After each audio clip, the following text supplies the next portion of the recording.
Good morning, good evening, good afternoon, depending on where you're coming from. My name is Ernest Chugomika, the partnership specialist at Pay for Me. With me is my co-host D. Gordon. Can you introduce yourself, D? Hello, everyone. I'm Dee Gordon. I'm coming to you today from Malibu, California. I am the head of partnership and study abroad, and we're excited to sit with our guest today and discuss options about new areas for you to research and learn about to study abroad. Thank you very much. All right, Ayodeji is in Vienna, Austria. Can you introduce yourself to our guests? Good evening, everyone. I suppose majority of our guests today will be joining from Africa. So yeah, good evening, everyone, and thanks for joining this webinar. I am Ayodeji Soyemi, and I'm a master's student at the Central European University, located in Vienna, Austria. I'm studying philosophy, and this is my second and final year. Thank you. All right, Ayodeji, let me ask you a question. Why Vienna? Why Austria? It's a German-speaking country. How did you find yourself in Europe? Let me start from there. I didn't want to come to Europe at first because after my graduation from the university, I told myself I wasn't going to do my graduate study in Nigeria. I didn't just want to. So I was aiming to travel to the US, and then I sent in a lot of applications to schools in the US, about 12 of them. And being a very excellent student, I got onto the wait list of about 4 institutions, but eventually, those who were given initial offers didn't decline, so I had to be rejected. Then a friend of mine in the US told me about this school located in Austria. So it is an American institution, but it is located here in Vienna. And I tried it out, and I got in, and they gave me a very robust funding. So that was why I considered to come here, because I didn't want to spend a lot doing my graduate study, and CEU really gave me full ride scholarship. Awesome. So, for those So that may not be familiar with Austria, could you paint us a little picture or give us an idea of what the country's education system is like, especially what it would be like for our African students? I suppose our audience today are joining from Africa. So I'm going to skip the part of the primary education and also the high school education. I think we have pretty similar system of education. But as for the tertiary education, there is a slight difference. In Nigeria, for instance, that I am most familiar with, our bachelor's in Nigeria is for 4 years, but here in Austria is for 3 years, excluding technical courses like nursing, law, medicine. Of course, these courses take longer years to complete, but on average, their bachelor's in Austria is for 3 years, while the master's is for 2 years. So that is like the system of education, basically. And the majority of the courses in bachelor's study are taught in German, with just a few exceptions. Yeah, but majority of their courses for undergrad are taught in German, while they have so many courses taught in English for master's level. Oh, so for someone coming to Austria for the first time as an undergraduate student, the person is going to learn German. Is that what that means? It's not compulsory. It depends, because I know now that universities in Austria are beginning to introduce so many English taught bachelor's courses. But then if you want to do something more traditional, like, prestigious now, like nursing, medicine, law, yeah, you have to learn German. because it is their heritage and they don't want to trade their language for any other thing. Yeah. So does that mean someone has to learn Duolingo or from Duolingo German and then come to Austria? How did you survive? Let me start with you. How did you survive the first few weeks as a Nigerian? Yeah, it wasn't difficult for me to really settle in Vienna because Vienna has this international character. It's the capital city of Austria. So there are a lot of internationals here in Vienna. So I was able to get around the city with my English language. So it wasn't really difficult for me. But for my friends and acquaintances that I know who moved to other parts of Austria, they really found it a bit tough because, that is where they are going to meet with the natives who speak core German. So it was a bit difficult. But for me, personally, it wasn't a big issue because I am here. Just like you being in Nigeria and you go to places like Lagos, Abuja, Port Harcourt, you can easily get around the city, by speaking English language. Awesome. Sorry, patience as I find the mute button. So can students that come to Austria also bring their children or their partners? What kind of advice do you have for the mature or the older audience that are looking to study? Absolutely. Yeah. Austria is a welcoming country and is one of the 4 countries in Europe where married students can come in with their dependents. And dependent consists of wife and their children. So they can come with their wife. They can also come with their children. But then it's going to cost them a lot. Immigration, they will want to make sure that you prove your solvency to them, that when you come here, you'll be able to cater for yourself and you won't constitute nuisance on the road, or you become a burden to the government. So that is the only thing that they have to bear in mind. So if you are traveling as a single person, the cost of proof of fund, as we know, is going to really be low. But if you are coming as a family with your spouse, with your children, then the proof of fund is going to be high. But you can come with your family if you want. If you are capable, you can come. Yeah, so it gives most people, that most mature students, an opportunity to come to Austria, unlike some places where you don't need to come with your family. That's all beautiful. Now, let's talk about how do you study in Austria? I want to study in Austria. What, like for you, how was the process? How did you start this process? Tell us what made you stand out for you to get fundings and the rest as an entrance student.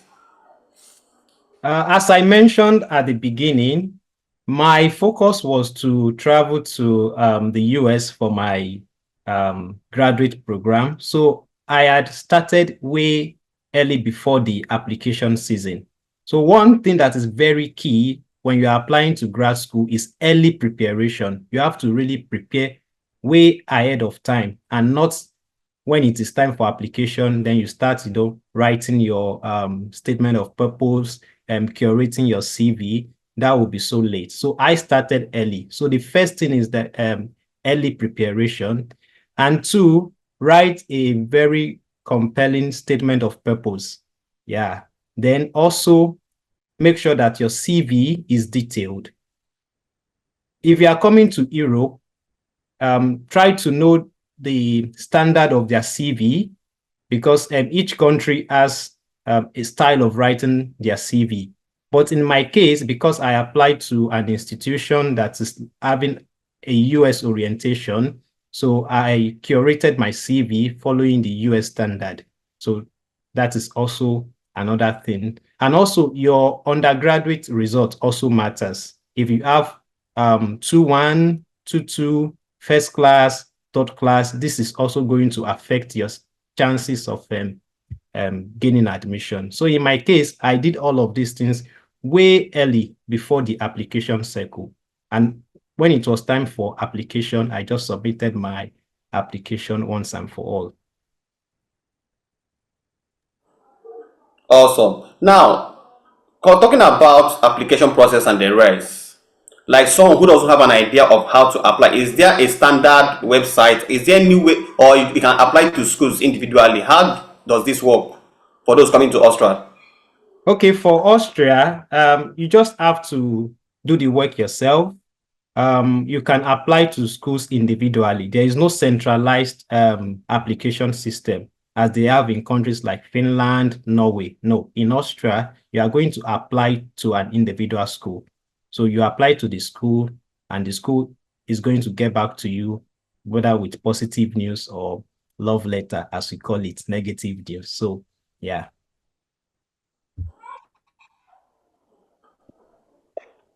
All right, D, you have any question for him? Yes. A lot of students, their primary focus or their concern is about funding. So, what are some of the most common types of scholarships, or what type of financial support is available for those that are seeking their master's in countries like Austria? The good news is that some courses in Austria are totally free. You can study in Austria free of charge.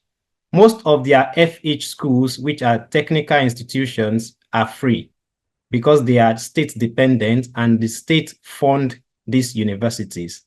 So even as an international student, you don't have to fear. If you are doing something in technology, you can study for free in Austria. And the tuition fee in Austria is quite low. In fact, Austria is having the lowest tuition in Europe. You are going to pay just 750 euros per semester. So for one session, you are paying 1,500 euros.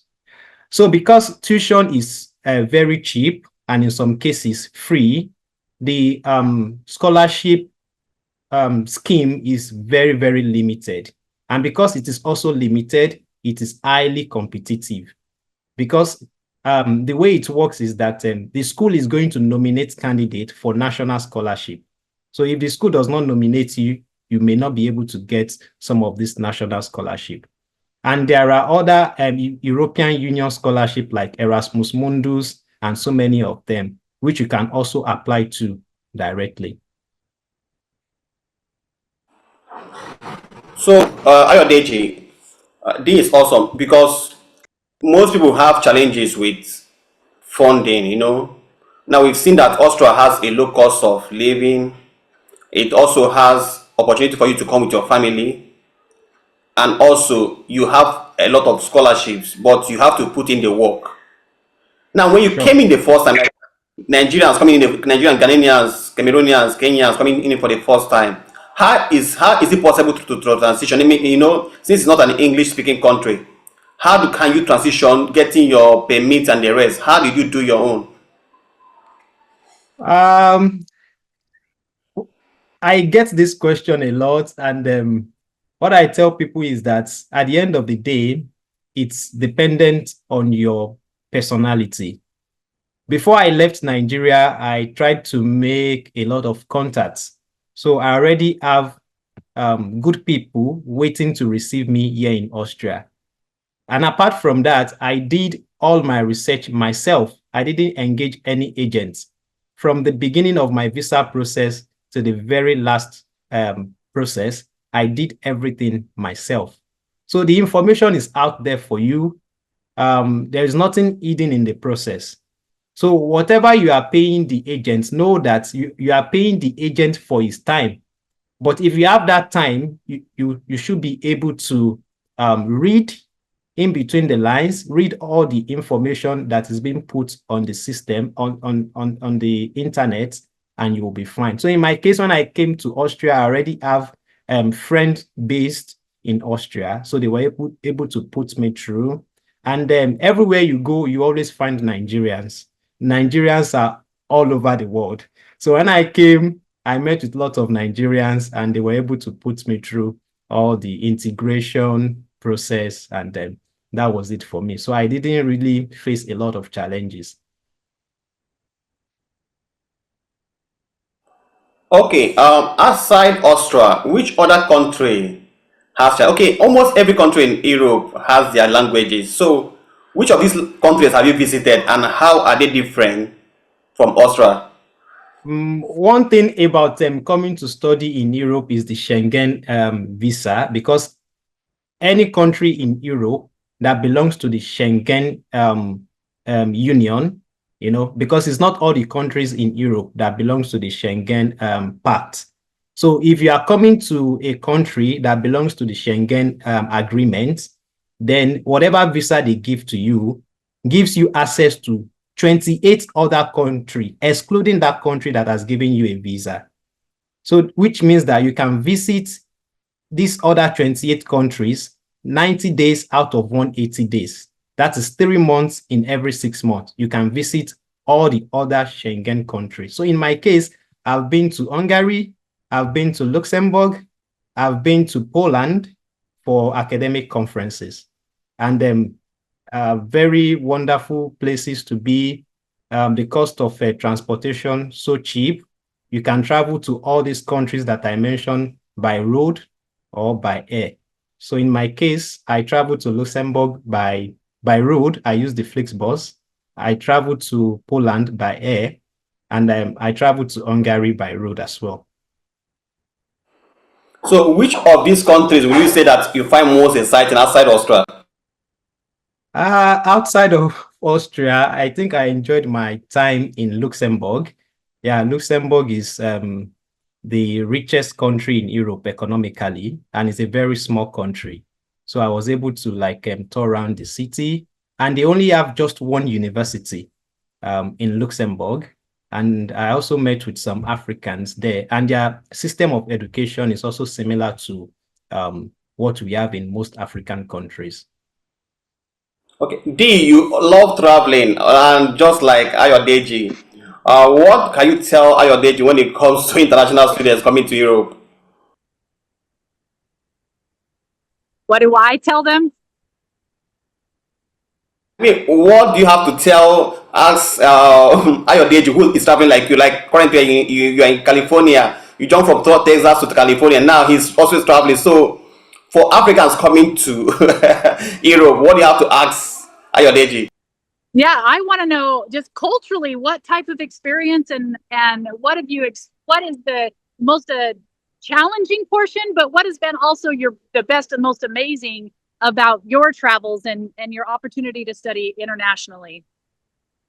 Okay, first, as we all know, language is a very big barrier, because after your study, if you really want to remain in countries like this, you cannot escape the language. You have to learn the language, because even for you to get permanent residence after your study, part of the requirement is that you must have attained a proficiency level of minimum of B2 before you can be considered for a permanent resident. So that is one.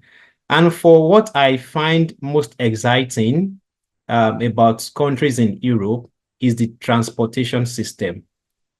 All the countries I've visited, they have good network, good transport network system, especially here in Vienna. You can connect everywhere by tram, by bus, you don't have to rack your head about connecting buses or trying to map your journey, booking a taxi. No, the transport system here is so great. After Japan, after China, in Europe here, Austria has one of the best transport system. So, and the system works as well. The level of development in Austria is so high, and in also so many other European countries.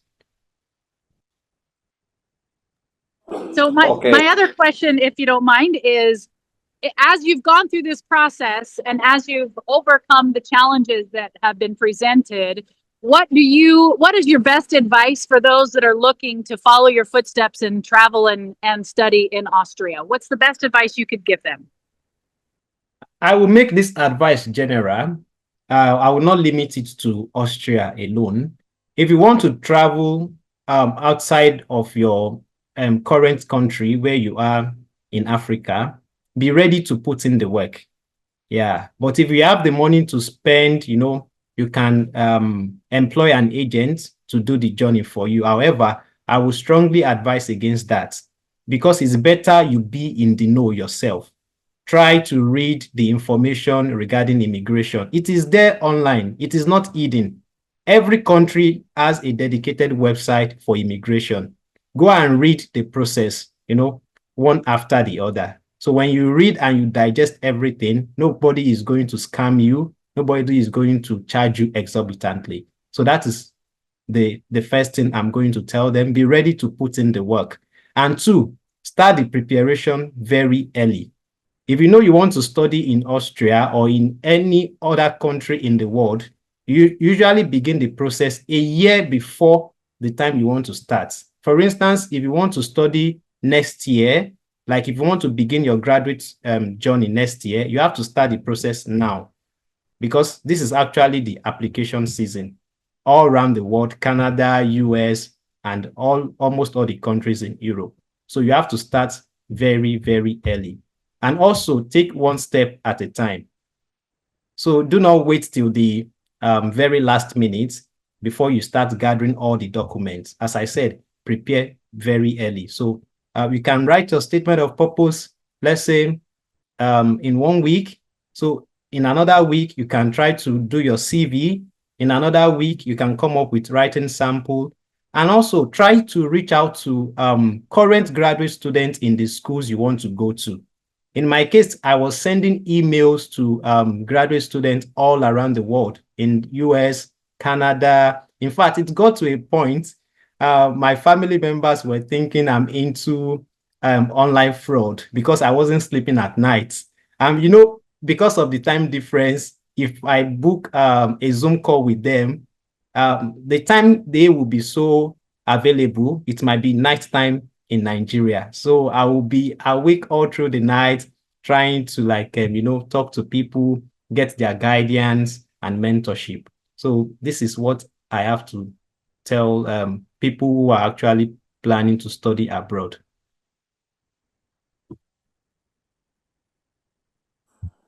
Okay.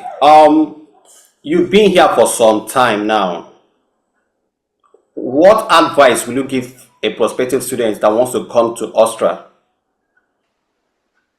If you want to come to Austria, you have to be open-minded.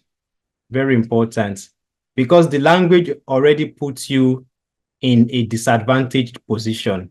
And one thing I also realized since I've been here is that when you make attempts to speak these people's language, they tend to loosen up. It's just a normal way of interacting. I am a Yoruba, by my culture and by my origin. If I see somebody who speaks my language, then I kind of loosen up. I try to flow with the person the more. So that is also the way it is here. If you are just coming with the mindset that, okay, English is enough for me to live, to survive, then at the end of your study, you might really find it difficult to get good job, even though there are international organizations here. But because you are not the only international students here, there are students from China, Japan, all other African countries. So the competition is going to be very fierce. But the moment you can speak the language, you are making an attempt to speak the language, then you are going to really find your feet in a country like this. So the first thing is openness. Yeah, ability to adapt to changes. Yeah, is very, very important. People are asking about job, which is the most important thing. As a student, let's talk Very, very about important. work. Let us and then work and live and work. However, I want to put. So let's start with first talk about study and work, and then tell us about the next phase of living and working in Austria or Europe. For Austria, it is as a matter of right, a matter of entitlement, not even a privilege. If you are studying in Austria and you have a valid student resident permit, you can work 20 hours. It is your right. So the only thing you have to do is to find an employer who is willing to employ you. So once you get an employer who is willing to employ you, then the employer is going to apply for a work permit for you at the labor office, and is going to be granted. Yeah. This is just your right. It is there. It is written in their immigration rule. If you are here as a student, you are entitled to 20 hours per week during the school period. And when it is the summertime, July, August, September, then you can do 40 hours, which is like the full-time job. Then when the school resumes again, you go back to 20 hours per week. Okay, how many hours is per semester? How many hours or how many months? 2 months, sorry. Okay, yeah, standard 3 months, 12 weeks, yeah, for one semester. We have 12 months in a year, so 3 months for first semester, another 3 months for second semester, then you have another 3 months for break, the long break, the summer break. Can you walk us through what is a typical day? Since most of our guests here are visiting from Nigeria, what is the typical day look like for you in Austria? It's like a rat race here in Europe because as they say, time is money, and your time is very, very precious to you. So you don't want to like waste it on things that are not productive. So once I get up from my bed, I already have the list of things I have to do for the day. This I come to school. I come to school as early as 9 a.m. in the morning, and then I stay in school all through the day. Then the days I have to go to work, I I go to work and I come back home. And the days I don't go to school or go to work, I try to like meet people, make connections, meet new friends, and that's what I do basically. Yeah. Okay, I have some questions to ask. Number one is, what are the cultural shocks you experienced as a Nigerian coming to Europe for the first time? Uh, well, if somebody invites you here for a birthday party or for a dinner date or something, please, when you are going, go with your card because the person is going to pay for his own and you are going to pay for yourself. Because back home in Nigeria, if somebody invites you, for a party or okay, let's meet at a restaurant, I'm celebrating my birthday or something, you can almost be sure that the person is going to take up the bill. It's like you are going for a free food, free enjoyment. But here, it's not the case. Even if you are 10, each person is going to like order what he can eat. And at the end of the date or the end of the occasion, you are going to pay for yourself. So that was like the first culture shock. The first day it happened to me, I was really grateful that I was with my card because the mentality I had was that, okay, is this person that was inviting me, so I don't have to bother myself. Let me just go and eat free food. So that was the first culture shock. The second culture shock is that here smoking is just seen as a normal thing. Unlike Africa, people don't smoke openly all the time. But here in Europe, yeah, people smoke like, I mean, because the weather is so cold, so harsh, so people smoke and it is like normal. So for me, the first time I came, I was just seeing cigarettes all around. So like I was a bit shocked. But apart from that, yeah, every other thing is fine. Okay, someone is asking about lock account.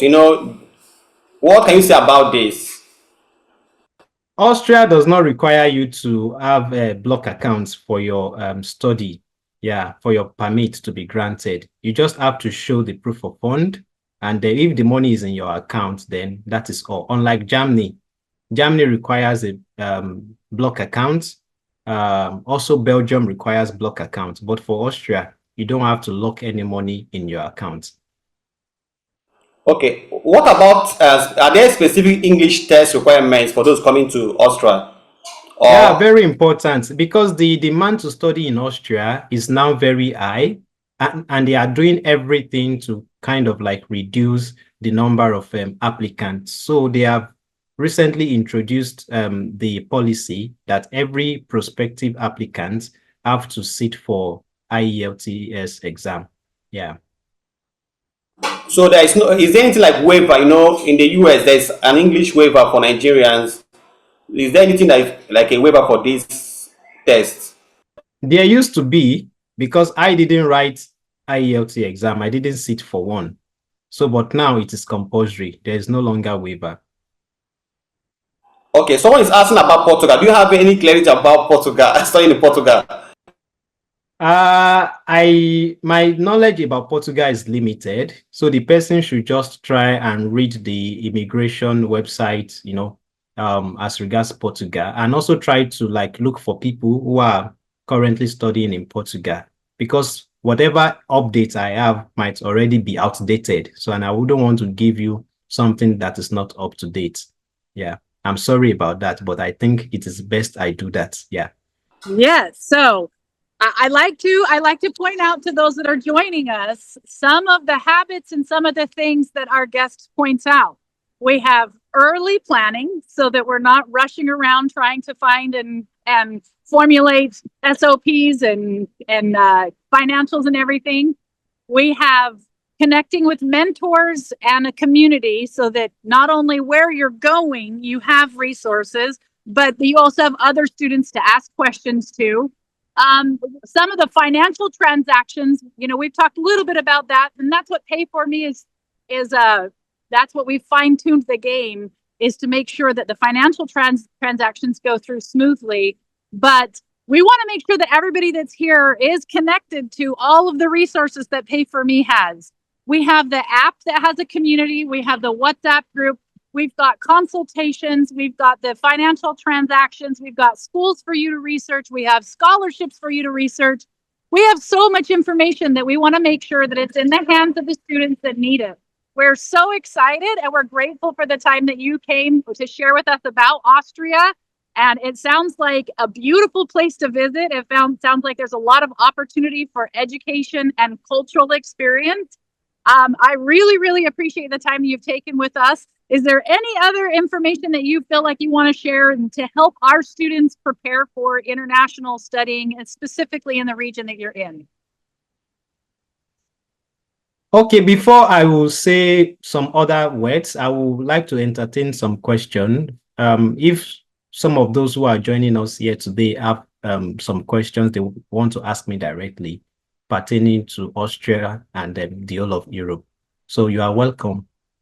Okay, someone is asking, what are the most affordable countries you can study in Europe? Yeah, in Europe, as far as I know, Austria is the most affordable country for now in terms of tuition. But in terms of the visa process, it might be expensive. So just bear that in mind. Portugal is also very cheap. Hungary is also a cheap destination. Germany is also very cheap, but the visa process to Germany is unnecessarily elongated because there are a lot of people from Nigeria who want to go to Germany, and because of that, getting an appointment is a big issue. So you also have to consider some of these things. It is one thing to apply for admission and get an admission. Another thing entirely when it comes to immigration is the embassy. So these are two things that you don't have to mix at all. You have to like focus on getting admission. And after you gain admission, another ordeal that you have to cross is the visa process. So please, you have to like balance your research and see the waiting time for appointment for visa. Yeah. So for now, all I know about schools or countries in Europe that have cheap tuition is Austria, Hungary, Germany, Portugal. Yeah, they have very cheap tuition fee. Okay, Ayodeji, you mentioned visa processing. Please, how is the visa processing for those coming to Austria? The visa processes for Austria is very cumbersome. Honestly, it stretched me personally. It got to a point I almost gave up, but I told myself giving up is not an option. So I persevered and I got the visa. So that is why I said you have to start very early, because it can take up to like 90 days before you get your visa for Austria. So you have to like start very early. If you want to study next year, now this is the time for you to begin to gather your application documents and start sending it to schools that offer the course you want to come and study. Very important. Yeah. Thank you very much, Ayodeji. Now, a final word. You've done so noble coming to give us a lot of insight on studying in non-English speaking countries in Europe. So, what do you have to say before we call it a day today?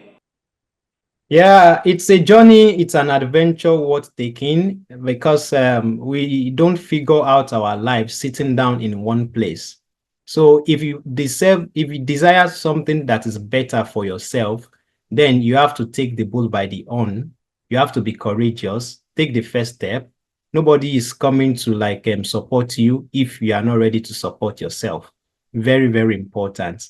So you might look at the journey as something very grand, very challenging. Yeah, it is, but then there is nothing that comes so easy in life. You have to face your fear and try everything that is new to get all that you really desire, all that you really wanted. So this is just my parting shot. Thank you, Ayodeji. Thank you, Dee, for coming, and thank you, our guests. Oh, thank you very, very much. I'll be calling it a day. If you have any question, you can send your message to support@payforme.app, or you send talk to Ayodeji on his LinkedIn. He's always available to talk to anyone. Thank you very much, Yeah, everybody. you can reach me on LinkedIn. I'm very active on LinkedIn. And also, if you are coming to study abroad, you will need to make some payments like application fee, pay your school fees, from Naira to the currency of the country where you are going. So I can actually recommend Pay for Me because I have met with so many students who have used their services, and they actually give good testimonial about their Pay for Me. And one of their workers is also a very good friend, Feikemi, so who actually recommended me for this. I know so many students who have used Pay for Me to pay for their application fee, their school fees, consultation fee, whatsoever you want to pay abroad, just check them out. Yeah, I can vouch for them. Thank you, Ayodeji, for that kind word. All right, ladies and gentlemen, this is where we're drawing the curtain for today. Have a nice evening.